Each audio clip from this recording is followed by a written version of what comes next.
मुझवण होय जो मलकनी कुलदेवी ने कहवाय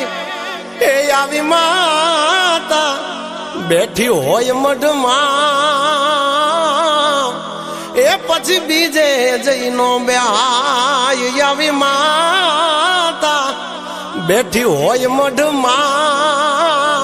ए पछी बीजे जईनो ब्याय।